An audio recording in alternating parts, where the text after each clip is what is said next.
श्री शिवाय नमस्तुभ्यम। स्वागत है आपका शिव पुराण श्री रुद्र संहिता तृतीय खंड 25वें अध्याय में। शिवजी द्वारा पार्वती जी की तपस्या की परीक्षा करना। ब्रह्मा जी बोले, हे मुनिश्रेष्ठ नारद, सप्त ऋषियों ने पार्वती जी के आश्रम से आकर त्रिलोकीनाथ भगवान शिव को वहाँ का सारा वृतांत सुनाया।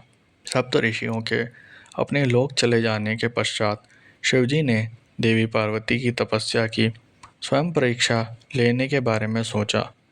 परीक्षा लेने के लिए महादेव जी ने एक तपस्वी का रूप धारण किया और उस स्थान की ओर चल दिए जहाँ पार्वती तपस्या रत थी।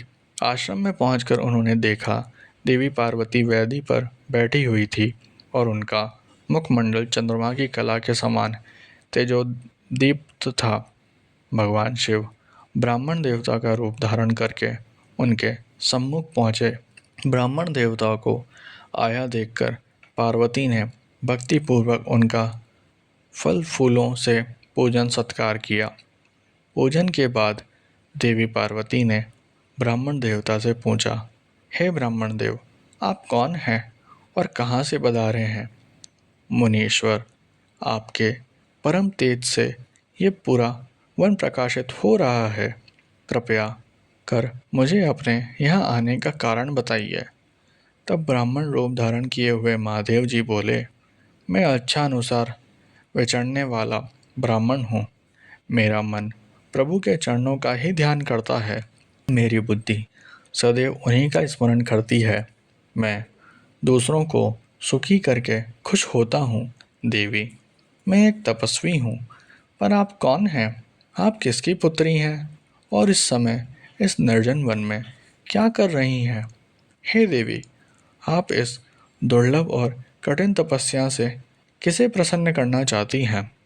तपस्या या तो ऋषि मुनि करते हैं या फिर भगवान के चरणों में ध्यान लगाना वृद्धों का काम है। भला इस तरुणावस्था में आप क्यों घर के ऐशो आराम को त्याग कर ब्रह्मचर्य का पालन करती हुई तपस्विनी का जीवन जी रही हैं? आप किस तपस्वी की धर्मपत्नी हैं और पति के समान तप कर रही हैं? हे देवी, अपने बारे में मुझे जानकारी दीजिए कि आपका क्या नाम है और आपके पिता का क्या नाम है। किस प्रकार आप तप के प्रति आसक्त हो गई?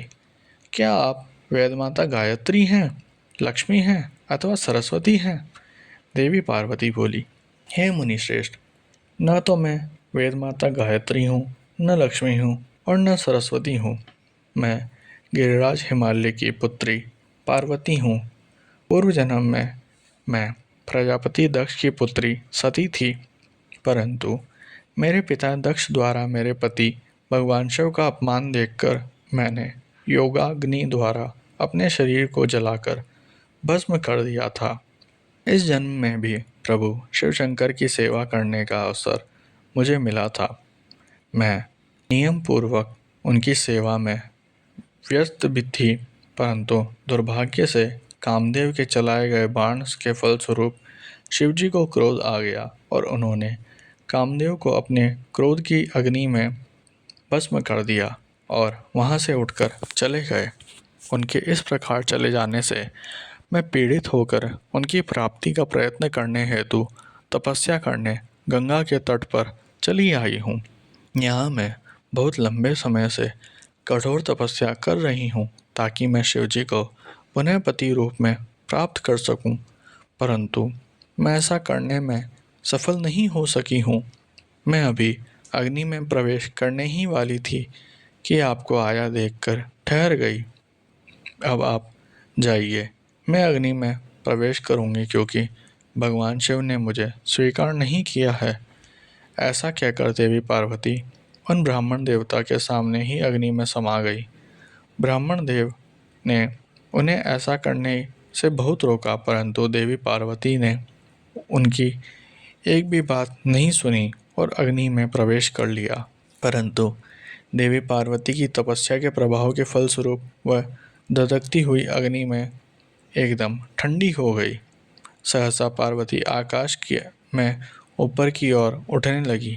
तब ब्राह्मण रूप धारण किए हुए भगवान शिव हंसते हुए बोले, हे देवी, तुम्हारे शरीर पर अग्नि का कोई प्रभाव न पड़ना तुम्हारी तपस्या की सफलता का ही सूचक है, परंतु तुम्हारी मनोवांछित इच्छा का पूरा न होना तुम्हारी असफलता को दर्शाता है।